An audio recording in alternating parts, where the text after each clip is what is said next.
I don't normally preach right after Keith, and the podium is normally after Greg preaches, which is a lot lower. So I walked up here and I was like, oh my goodness, this thing is very much in my chest. And I'm going to be okay. Thank you, Keith. It is not your fault. You are tall, I am less. But it's going to take me just a second, and we'll move forward. It was a privilege for me to be part of this worship service this morning, and I want to encourage you guys. This is like something that happened to me. I've been sinking in this text, on our text that's going to be Jonah 1:17 to the end of chapter 2, all week, and I've been thinking about it and reading commentaries about it and spiritual books about it, and just like this has been my daily bread, so to speak. And to go from that to a worship service where we get to sing the praises of the Lord, it was a balm to my soul. So I want to encourage you, next week's sermon, Keith is preaching on Jonah chapter 3. You know, Thursday, Friday, Saturday, read it, think about it, and see like if the Spirit works in you the way He has worked in me this morning, and showing Himself and showing His kindness and His care. I'm telling you, it was awesome. And it wasn't just because our musicians and our singers are outstanding. It was truly like I got to see the Spirit, and I want that for you as well. So that's my hope in the sermon, that we would see the Spirit together. Let's start in prayer and dive in. Heavenly Father, I thank you. I thank you that you're working in me, that you're working in your people here, that you don't waste time, not even our darkest, most frightful times, not even our deepest terrors and the darkest parts of our night, but that you're constantly working and moving towards us and drawing us more and more into who you are calling us to be, into union and communion with you, that we will once in the future eat and feast with you because of what you've done for us. Father, you provide hope. Help us to see your hope in your word. In your name I pray. Amen. In my readings of Jonah, I came across Tish Harrison Warren's book, Prayer in the Night. And in her book, in the opening of her book, she kind of gives an account of what she calls her dark night of the soul, or her own dark night. And it's in it, she describes her move. It's in 2017, her move to Pittsburgh from Texas, and very shortly after she arrives in Texas, or in Pittsburgh, she finds out that her father passes away unexpectedly. And so that instant experience of like this voice of love and support and kindness and stability in my life is gone. And I'm in a new town, and I'm in a new place, and I can't be there for my mom who is suffering, and I'm trying to deal with my own sadness. Well, and then she has a miscarriage, and it's a really traumatic miscarriage. So she's in a new town, having just lost her father, and then having this rupture in like awful trauma in her life. And shortly after, she gets pregnant again, and it's a pregnancy that starts with trauma and ends with another miscarriage. It's just like 2017 to 2018 is just awful for this woman and for her family. And in between those two miscarriages, Tish Harrison Warren the pregnancies are really challenging, and so she's kind of on bed rest. She can't lift things over her head. She can't lift anything like more than 10 pounds, which means her child, her daughters, she can't lift them. She has to be in bed. She's in a new city. She's displaced, kind of, doesn't have her space. And she's swirling into this dark night. The words that she uses, like sorrow and distress, and the term in the Hebrew is zerah. And zerah is used often in poetic literature, but also elsewhere, to describe the distress, troubles, anxiety, fears, the darkness that tends to overwhelm and overcome us. I mean, like, the Psalms is full of this kind of language. And Jonah 2 is a poetic reflection on his own sinking into the depths. I'm really thankful for the way that Tish Harrison Warren emphasizes her experience. She says something to the effect of, my struggles and my distress in 2017 and 2018, they weren't uncommon. They weren't more than what is the normal experience. And in that way, she kind of allows or invites someone like me who hasn't experienced what she has into her pain, and to be able to say, yeah, I know what it feels like to be sucked and spiraling down into the depths of despair, the nights of Zerah, where I'm feeling distress and anxiety and fear and hopelessness. Man, I'll tell you, I know about a spiral. I know about a downward spiral. I know it really well. And you guys do too. You might not describe it as a downward spiral, an emotional downward spiral, but tragic loss in this community. You know unexpected turns that have left you floored. I mean, how many of you guys didn't never plan to stay in St. Louis? And you're still here. It's a lot of us. It's a lot of us. And that's not always a bad thing, but I'm really happy to be here with you guys. Sorry, I didn't mean just unexpected things, right? You guys know the pain of disappointment and how it can disappointment with loved ones, with kids, disappointment with parents, disappointment with life expectations. Even sins can draw us down into despair. Disappointment with God. This is not an uncommon experience. And Jonah, he goes on in Jonah 2 to describe his own dark night of the soul. It's a phrase that Tish Harrison Warren uses from this guy named John of the Cross. It's a poem. If you read it, it is a weird poem. It is weird. It's fun. It's worth reading. John of the Cross's Dark Night of the Soul. I'd recommend it, but it is a weird one. But it's a beautiful depiction, the dark night of the soul, of an experience of trouble and distress and anxiety, one we know. And my hope is as we read through Jonah's experience, which is very different than Tish Harrison Warren's, and is going to be probably different than a lot of yours. The hallmarkers or the markers of the experience, the emotional experience, is one that you can identify with. And then in that space, as you sink with Jonah into the depths, I hope you see hope. I hope you see the hope that Jonah has and the hope that Jonah experiences. And I hope you experience the hope for yourselves. That's my longing for you in this sermon, that you get to see your Lord and see him as the hope of your life, even in the dark nights of the soul.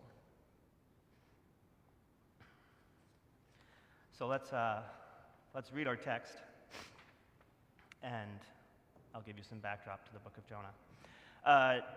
Jonah 1:17, and we're going down to 2:10 or 2:11. 2:10. There is no 2:11.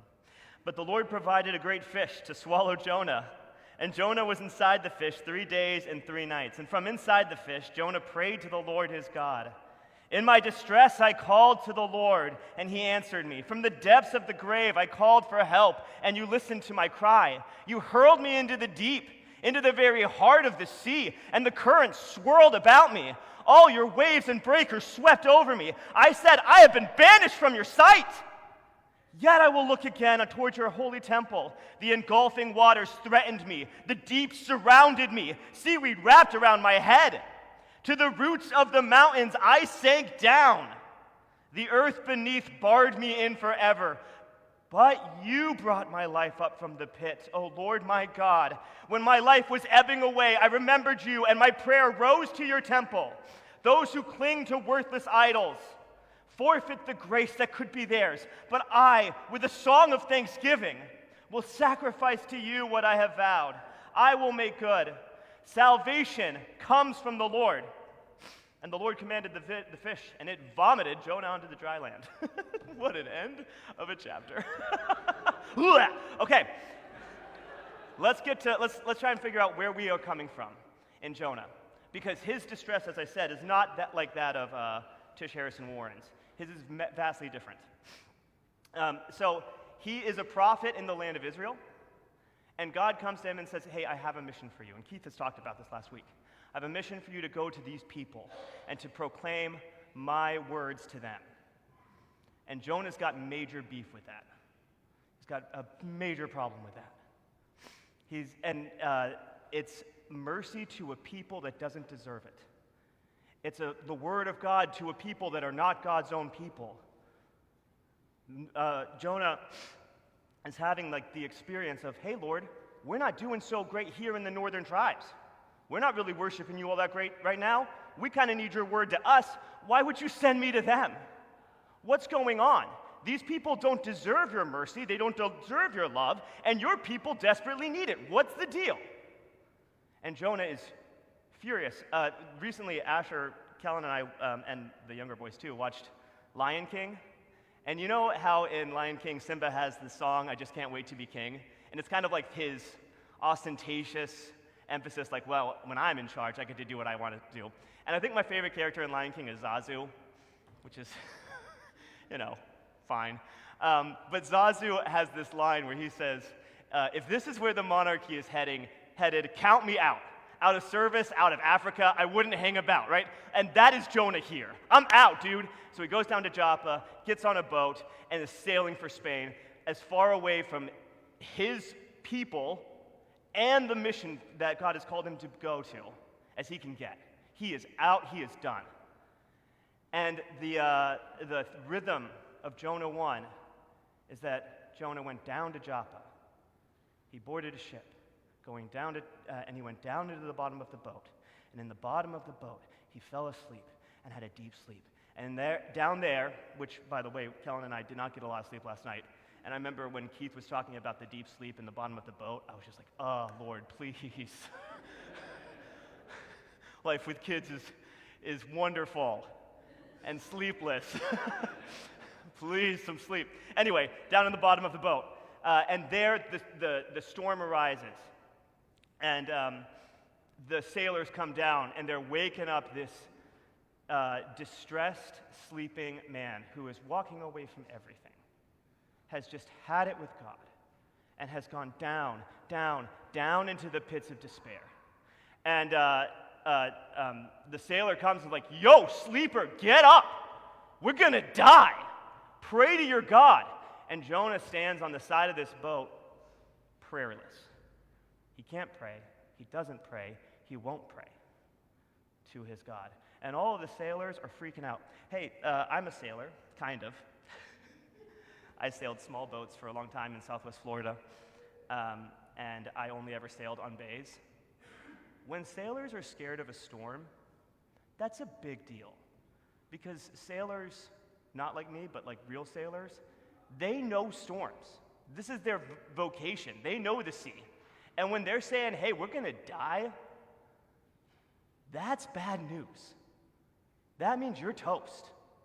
Something's got to give. And these sailors are terrified. And Jonah, picture this being a boat, is just,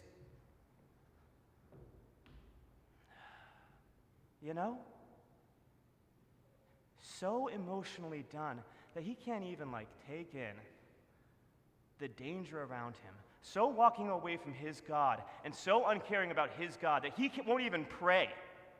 That's where Jonah is. Tish Harrison Warren calls herself the priest that couldn't pray because she was so distraught. Jonah is the prayerless prophet in this moment. And lots are cast because Jonah won't, share. So lots are cast. The lots fall on Jonah, and Jonah's like, yeah, it's my fault, essentially. Pick me up and hurl me in. The picture of Jonah we get is one that I hope you kind of despise. One that just really here's this guy who isn't about the mercy and grace of God to others. Here's this guy who's totally distraught with what God is calling him to do, and he's fed up with it. And it's not like a tantrum, but like there's this complete descent into like this depressive experience all around who God is and the goodness of who God is.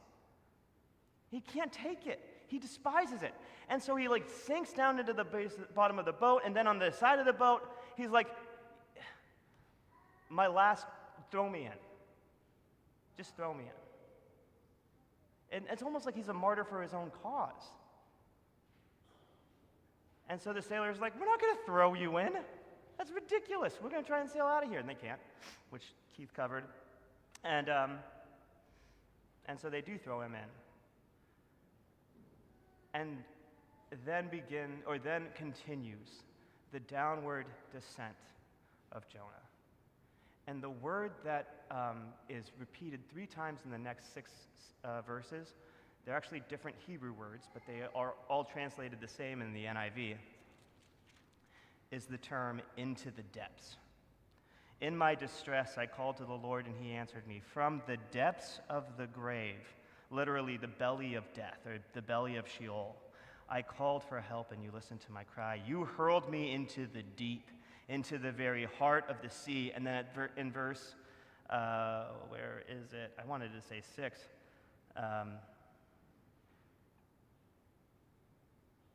There's one more place that there is the deep, and I'm missing it. Maybe you guys can see it. There's one more place where he's brought even to the depths, brought my life from the pit. Goodness gracious, this is kind of embarrassing. Guys, I'm sure that it's in there one word. 5. Someone said 5. Was that Katie? Who said, Katie, you rock. Verse 5. The deep surrounded me. Katie is a rock star. You guys don't even know. The way she handles children's ministry at this church and the way she bails me out, woman rocks. The deep surrounded me. 3 different words, all describing the descent into the depths. It's brilliant. It's brilliant. It is the experience of depression and distress. Into the pit, into the depths. Have you guys ever felt that sinking feeling where you're just swirling down? You know? Luke Kinney, Katie's husband, and I was at their house, and we were talking about fears as children that haven't come to fruition, and I talked about catching on fire and having to stop, drop, and roll, which I've never had to do. Maybe some of you have. I thought that was going to be a regular part of my life with how often we repeated the phrase stop, drop, and roll. And it's good. If it happens, I'll know, and if it's happened to you, I hope you knew. But he was like, hey, how about getting out of a pit of quicksand? And I was like, oh yeah, terrifying. And I thought that was going to happen when I was in the woods, that I would fall into quicksand, and it would, but that's kind of the feeling of distress and anxiety. You're sinking in. It's a bottomless pit. There's nothing below you. You're just dropping and sinking, and you can't grab onto anything. It's just this into the depths. And that's where Jonah goes. Now, Jonah's is a watery grave of his own making, of his own sin. But into the depths goes Jonah. In my distress, from the depths, you hurled me into the deep. Does that ring a bell with you? In your experience of sadness, of anxiety, of despair, where you're just covered, and you can't get up, and you can't get out of bed, and you can't face the day, and you try to face the day, and you try to put a good face on it, and you try and go be around those people that have hurt you, and you don't know how to do it, and you're like, why do I feel like I'm in a puddle all of the time, and I can't pull my feet out? Pilgrim's Progress, the slough of despondency, right? The swamp that you just sink into, a bog, the depths. I think of Indiana Jones, because I was talking about Indiana Jones, and this image is caught up. There's in the Holy Grail, the floor splits. Was it you, Luke? We were talking about Indiana Jones. Yeah, the floor splits, and the cup falls in, and there's this woman, she's a professor, and she's like a friend of Indiana Jones's, and she falls in too. It's not exactly true of the story, but just go with me. She falls in too, and Indiana Jones is trying to save her, and there's like this black mist that's climbing up out of the canyon that's been created. And Indiana's like, I can't hold you. I need both of your hands. And he loses her hands, and she falls into the mist and is gone. And that's what it's like for me. That's what it feels like for me. I'm just falling, and I can't grab onto anything, and it's deep. But it gets worse for Jonah, because he uses all of this imagery as he's going deeper and deeper. He says, you hurled me into the deep, into the very heart of the seas. The current swirled around me. Think of like a riptide, you know? Some of you have been caught in like a river's current and felt that danger sucking you down. Your breakers and crash waves have swept over me and crashed onto me, driving me down. I said, I have been banished from your sight. The engulfing waters threatened me. They closed in about me. Oh, you know, like you feel that the wall's closing in around. You're getting sucked and swirled, and you can't get out. And then seaweed wraps around my head. Oh, goodness gracious. I mean, that's just unlucky, right? Like, now his breath he's being choked. You guys watch the movie Aladdin, where he's got the millstone around his leg, the cartoon. The bad guys throw him in, and he's sinking, and he's got his something covering his face, and he's just sinking, and he can't swim out. That's what's happening. Jonah's getting sucked down in the riptide. And he goes down to the roots of the mountain. I sank down. The earth beneath barred me in forever. That's the end of verse 6. What's going on with the roots of the mountain? Ancient Near East cosmology. We got a flat earth, more or less, and that earth is held up by mountains, and there's water above the earth, and then there's water under the earth, and these deep areas down by the roots of the mountain are like the depths of the depth. And down there is Sheol and the land of the dead. In other words, I've gone down so deep that the mountains are closing me in. Some of you guys love mountains, but you don't love these mountains. These are like the dark, dead mountains. This is the bars, the prison, the dungeon of death. And the bars are closing in on me. He's toast. He's sunk to the bottom of death. Who can help? Who can help?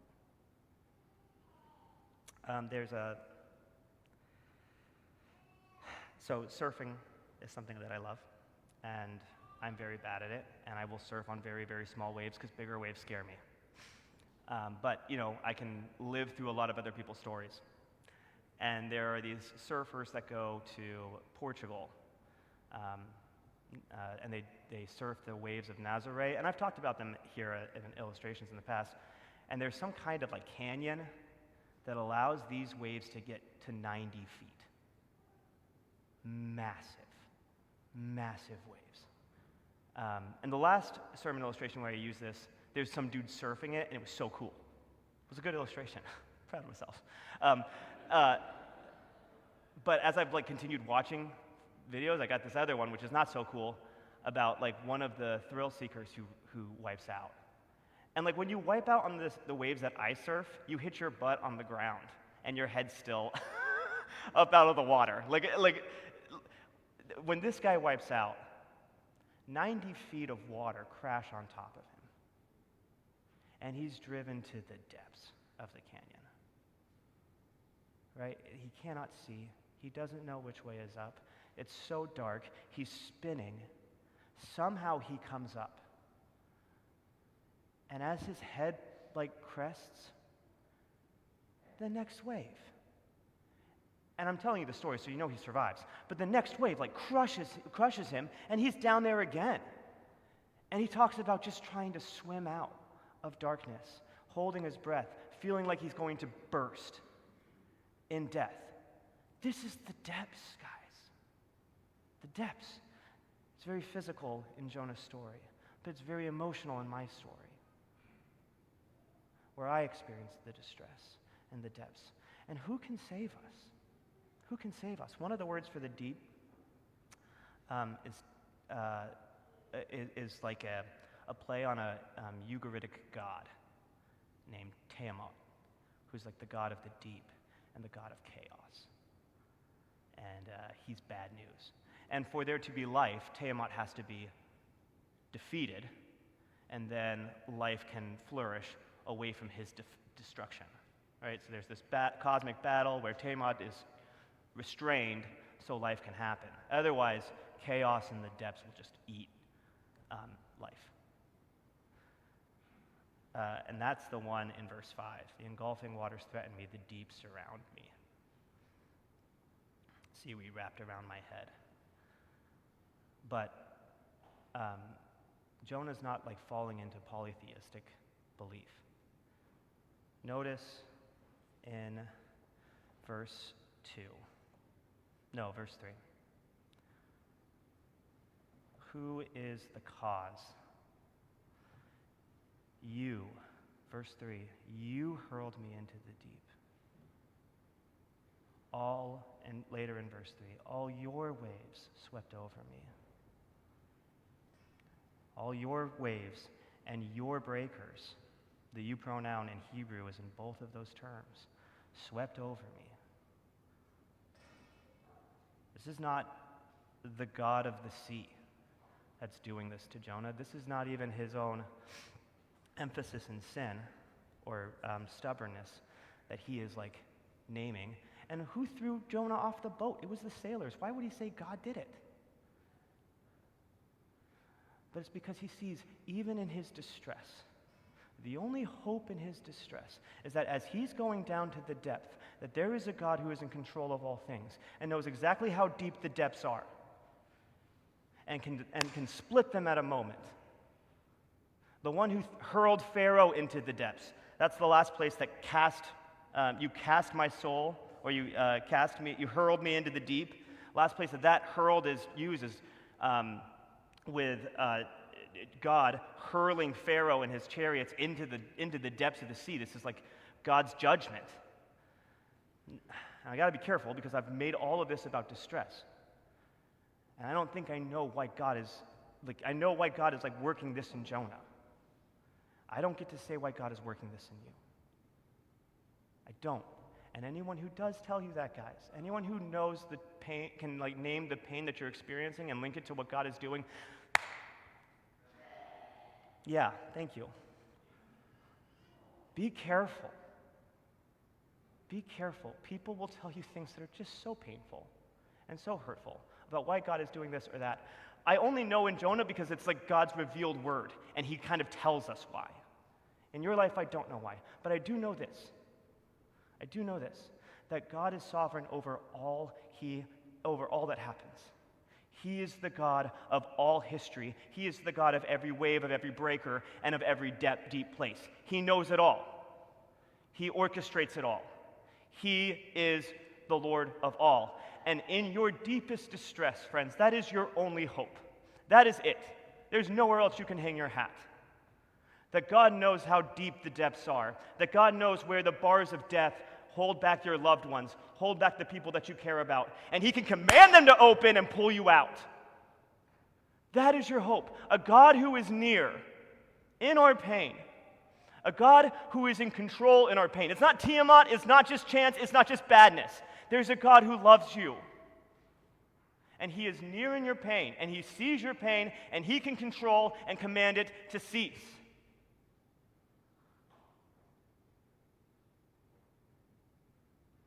I don't love saying that because some of you are still swimming in it, and you're like, well, Lord, why doesn't he just do it now? Sam, why doesn't he just do it now? And I don't know, friends. I don't know. But I know you can, don't stop crying to him. Because this whole passage turns in verse 6.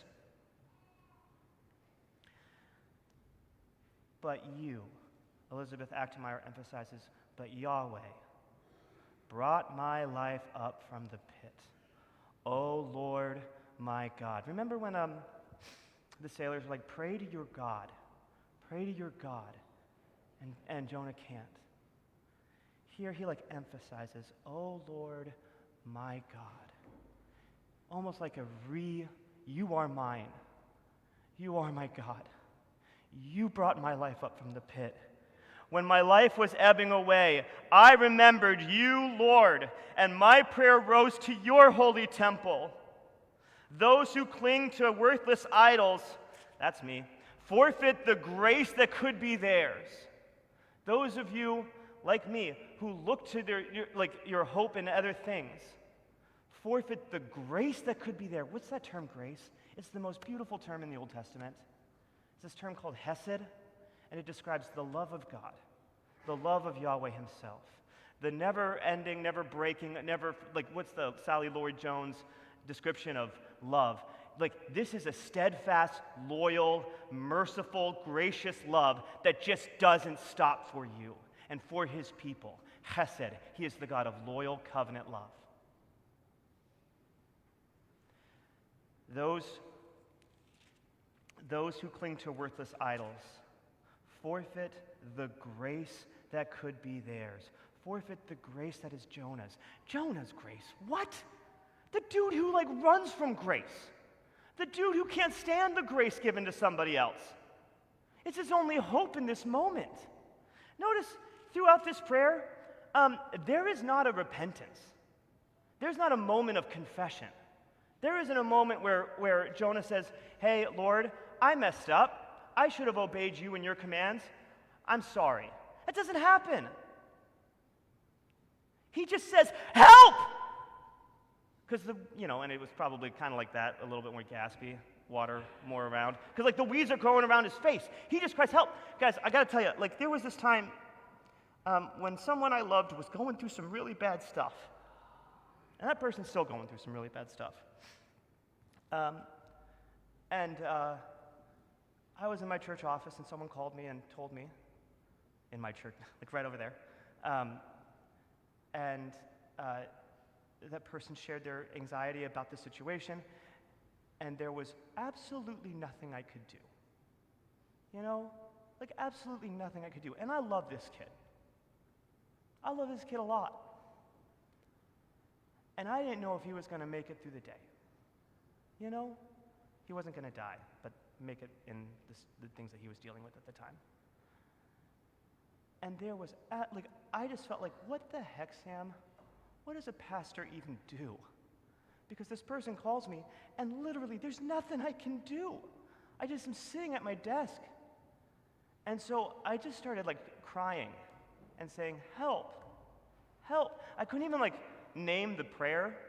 It was just this, help, Lord, help. I don't even know what to do. I don't know what you should do. You just got to help. You just got to show up. Please help, please help. And I just kept saying it and saying it and saying it and saying it.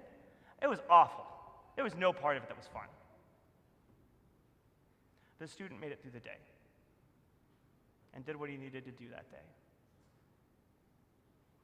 And so the Lord answered me in my agony, not necessarily in the way that I most wanted, which was victory, but in a way that in what I needed, or what I longed for and what that student needed that day.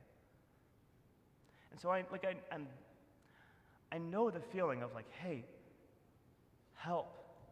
And it's the promise of his covenant love that allows me to cry help. Not my goodness, not my own correctness in how I pray it, not in a way that's a holiness.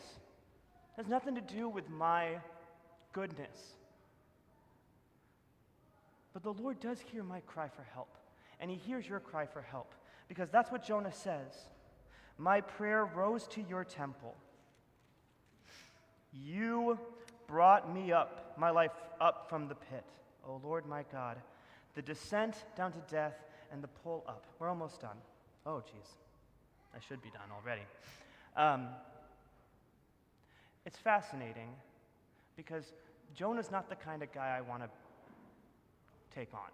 He's not the kind of guy I want to be like at all. I want to be someone who's strong in my faith. I want to be someone who's quick to go to the mission that God calls me to. But God saves Jonah, and God shows us something through his son later about Jonah. Because Jesus has no problem. He has no problem being associated with Jonah. None at all. In fact, even in the sinking depths of distress and despair, Jesus says to a bunch of people who aren't trusting and believing him, he said, hey, the sign that you will receive is the sign of Jonah. For the Son of Man is going to sink into the pits of despair, down to the bars of death. And he's going to go in. And he's going to shut himself in there. And it's not going to be out of stubbornness, and it's not going to be out of sin, and it's not even going to be because the circumstances of his life were so bad. It's because he's willingly going to choose to. And when he cries to his Father, God's not going to answer. And he's going to go down to the pits, and he's going to climb in, so that when you do,